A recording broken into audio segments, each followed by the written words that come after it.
is E3. Maybe in some references you will see more than these types, but for this class I'm going to talk about only E-line, E-LAN, and also E3. Actually, E-line is the point-to-point Ethernet WAN, point-to-point Ethernet WAN. You know that in the Ethernet WAN that we have learned before, in compare with the serial point-to-point, actually we have learned about the E-line.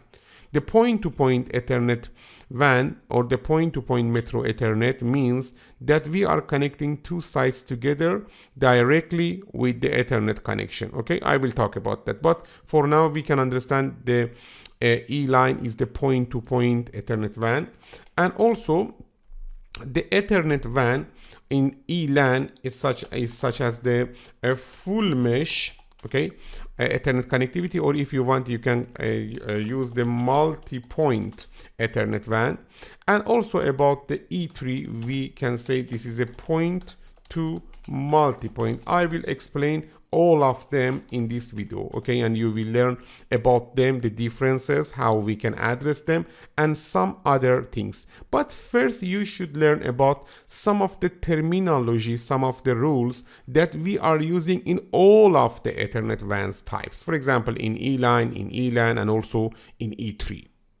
In this scenario, as you can see, we have four routers: router 1, router 2, router 3, and router 4. I'm going to show you how we can connect these routers together with different type of the connections. For example, we can start with the generic terminology that we have. Let me to first implementing a simple scenario. After that we can talk about the detail. First we should add some interfaces in this router. Let me to add some interfaces. After that we can talk about the different conditions that maybe we can experience. Look at here. This is the first scenario. First, I'm going to show you the point-to-point E-lines. For point-to-point E-lines, you need to connect your for all of the Ethernet WANs connection, and also for the point-to-point E-line, you need to connect to the service provider, okay, only with one link, not with multiple links. Look at here. This is the Ethernet, Metro Ethernet service provider. Okay, as you can see, we are connecting our sites to the, for example, service provider. This is the Metro Ethernet WAN service provider. Okay, and after that, as you can see here, we have only one link between the R1 and also R2 and also the service provider. Okay, let me to explain some of the detail about these links. Look at here. This link is in most cases is one fiber Ethernet link. This is a fiber. I will give you some information about this fiber link, such as the types of the fiber that is common when we are using the for example Metro Ethernet. But let me first say that this is a fiber. You know that about the fiber, we have this capability to extending the fiber, for example, to some kilometer, or maybe more, 10 kilometer, 20 kilometer, or 100 kilometer. But you know that the service providers needs to install some facilities near to the multiple customers. For example, assume that in one city, okay, in one street, we have multiple customers. That service provider can install a facility to, for example, that place. After that, the customers can connect to that facility with the fiber link. For example, we cannot use only one point for one service provider to all of the customers should connect to that point. Okay, assume that one of the customer site is residing in east of the city, and another is residing in the for example west of the city. Okay, and maybe two of the one of the other branches is residing in the south of the city, and you cannot expect that these branches connect only to one place. Because of that, we need more facility of the service provider to connecting to them. But in this example, I'm not going to talk about the physical location and some other things. Because of that, we are assuming that here we have a service provider and our branches are near to the service provider. Okay, because of that, the service provider can give us one fiber link. You shouldn't install this fiber link. The service provider should give this fiber link to your building. Okay, and after that, now you have connected to the service provider. Actually, the point that you are connecting to that point for connecting to the service provider is a POP. Okay, we call it the POP. POP is the abbreviation of the point of presence. Okay, point of presence is a place, is a point that you are connecting to that point. Okay, this is near your building in most cases, and because of that, actually now you have connectivity to the service provider. And now this is the topology. In this topology, we have 4 branch. Okay, these 4 branch are connected to the service provider with fiber links that is provided by service provider for us.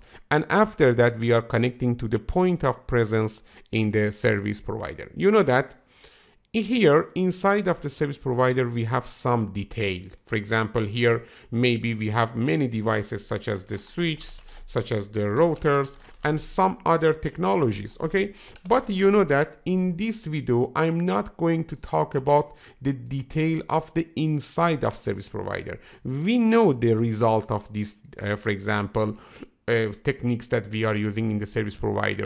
The result is that we can connect our sites to each other. But what is happening in the service provider? You will learn about the detail of the service provider, for example, function in the service provider courses track from the Cisco certification track. And here we are only using some of the results of the service provider functionality. The detail of the service provider functionality, how it can provide this service for us, what are the technologies that we are using in the service provider is not important for us. But let me to give you some terminology.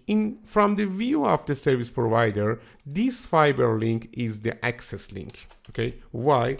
Because with this, for example, with this link, we have access to the customer. This is the access link from the view of the service provider. This is the terminology from the view of the service provider. This is access link. Here we have access link, and here we have access link. Okay. Also, about the service provider, okay, we have some other terminology. For example, from the view of the service provider, the connection with the, for example, customer is a UNI or user network interface. Let me to explain it. Look at here. In service providers here, for example, in the POP, we are using a switch or a router to connecting the customers to each other. Okay, the detail is not important for us. Assume that here we are using switch or router. Both of them are possible. Switch has one interface, okay, connecting to the customer. This is the UNI or user network interface. Why? Because the switch uses this interface to connect to the customer. We call it UNI. In the service providers, we have some terminology that is beyond the scope of the CCNA class, but about the connectivity with the customers, okay, we are using the term UNI. This is the UNI, means user network interface. Network means the service provider network, and the user means the customer, okay? This is the customer of the service provider. Actually, in each service provider, we have some edge device. This is the overall or generic terminology in the service provider. In service provider, we have PE or provider, okay, edge device. Provider edge such as this device, this switch or this router. In provider edge can be switch or router. Also, we have P router. P means provider router. Provider routers are the routers inside or provider, for example, switch. Okay, provider routers or switch are devices that are inside of the provider, such as this switch or the router. Means in the core of service provider. Okay, but interface of the PE or provider edge device that connect to the customer routers or customer, for example, switch is calling the UNI or user network interface, the interface connected to the user. You know that about the users also here we have the router. In most cases we are using router, but if you want you can use router and switch. Okay, why?